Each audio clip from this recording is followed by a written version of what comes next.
বাংলা চলচ্চিত্রের খ্যাতিমান অভিনেতা প্রবীর মিত্র মারা গেছেন। রোববার রাতে রাজধানীর স্কয়ার হাসপাতালে চিকিৎসাধীন অবস্থায় তার মৃত্যু হয়। স্বজনরা জানায়, দীর্ঘদিন ধরে আর্থ্রাইটিস সহ বেশ কিছু শারীরিক জটিলতায় ভুগছিলেন প্রবীর মিত্র।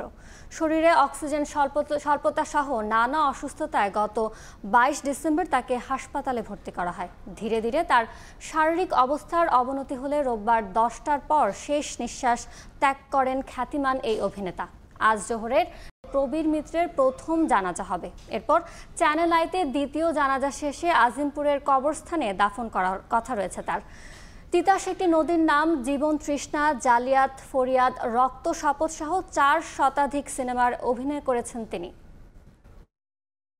আমার মনে হয় আমাদের বাংলাদেশের চলচ্চিত্র জগতে এই দাদা নিয়ে একজনের লোক এসেছিলেন আমাদের জগতে, সেটা প্রবীর দা। আমাদের অভিভাবক বলতে বুঝতাম, আমাদের অভিনয়ের অভিভাবক বলতাম। একমাত্র দাদাই আমাদেরকে একেবারে আমাদের সামনে থেকে আমাদের শিক্ষা দিত, আমরা সেই শিক্ষা গ্রহণ করতাম।